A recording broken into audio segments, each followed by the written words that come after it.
ফেরাউন, সেই লেডি ফেরাউনকে টিকানোর জন্য তোমরা 16 বছর কোন চট্টগ্রাম দাবি করলে আমরা আমাদের যে নবাবের জায়গা ছিল বাংলা, বিহার, উড়িষ্যা আমরা দাবি করতে পারি না?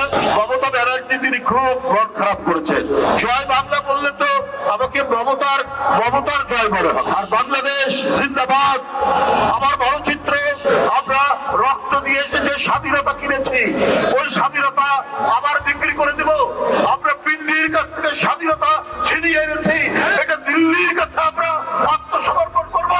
এই রক্ত আমাদের মধ্যে নেই। আজকে দিল্লির যারা সাম্প্রদায়িক শাসক গোষ্ঠী তারা জেনে রেখো, তোমরা একজন ভয়ঙ্কর রক্ত পিপাসু এক নারী, এক লেডি ফেরাউন, সেই লেডি ফেরাউনকে টিকানোর জন্য তোমরা 16 বছর তাকে সমর্থন দিয়ে আজকে ভারতের শাসক গোষ্ঠী গোটা পৃথিবীর গণতান্ত্রিক দেশগুলোর কাছে তারা সমালোচিত। অথচ ভারত গণতান্ত্রিক দেশ, অথচ ওরা নিজেরা গণতান্ত্রিক দেশ, কিন্তু ওরা চায় না বাংলাদেশ তারা এখানকার জনগণের কথাই চলুক। তারা ভুটান, তারা নেপাল, তারা কি বলে যে মালদ্বীপ, শ্রীলঙ্কার লোকরা নিজের কথাই চলুক, দিল্লির কথাই চলতে হবে। বন্ধুরা আবার ওরা বাংলাদেশের মানুষের রক্তের যে তেজ, তাদের যে আত্মশক্তি, তাদের যে বীরত্ব, তাদের যে তৃপ্ত পদবিক্ষেপে এগিয়ে যাওয়ার যে ঐতিহ্য, এইটা দিল্লির সাউথ ব্লক ওরা বুঝতে পারেনি। কি পরিমাণ তাদের রক্তের ধমনীতে বীরত্বের প্রবাহ চলছে। তাই সুতরাং বন্ধুরা আবার আমরা বলেছি যে আমাদের এখানে নাকি শান্তিরক্ষী বাহিনী পাঠাবে। ওদের একজন নেতা বলেছে তারা চট্টগ্রাম দাবি করবে। ওরা চট্টগ্রাম দাবি করলে আমরা আমাদের যে নবাবের জায়গা ছিল বাংলা, বিহার, উড়িষ্যা আমরা দাবি করতে পারি না?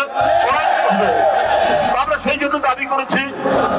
মমতা ব্যানার্জি তিনি খুব মন খারাপ করেছেন। হ্যাঁ, আসেন উড়িষ্যা, বিহার দখল করতে, আমরা তো ললিপপ খাবো না, তো আপনার চট্টগ্রাম দখল করতে আসেন।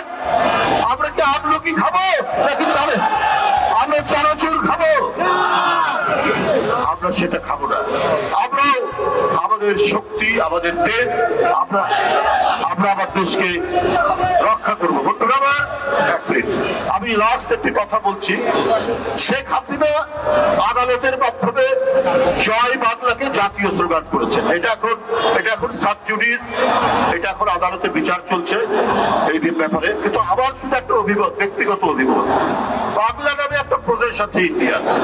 জয় বাংলা বললে তো আমাকে মমতার জয় মনে হবে, বাংলাদেশের তো জয় না। পশ্চিম বাংলা নামে একটা প্রদেশ আছে ইন্ডিয়াতে, আমাকে একটা প্রদেশের জয় বলতে হবে। আর বাংলাদেশ জিন্দাবাদ, আমার মানচিত্র, আমার আম গাছ, আমার কাঁঠাল গাছ, আমার শীতলক্ষা, আমার ধলেশ্বরী, আমার পদ্মা, মেঘনা, যমুনা, আমার কোয়েল, শ্যামা, কোকিলের যে বাংলাদেশ, সেই বাংলাদেশ আমরা মানচিত্র সহ আমরা সেটি দেখতে পাবো। বন্ধুরা আবার এটা বিচারাধীন, সুপ্রিম কোর্টের বিচার করবে, এটি আমার ব্যক্তিগত অভিমত জানলাম। আপনারা সবাই ভালো থাকবেন, আপনারা আপনাদের নেতাদের নেতৃত্বে আপনারা এগিয়ে যাবেন। আপনারা যে বাংলাদেশকে রক্ষার জন্য কতটা আত্মপ্রত্যয়ী, কতটা আপনাদের দৃঢ় প্রত্যয় আপনাদের রয়েছে, সেটা আপনারা আজকে দেখিয়ে দেবেন।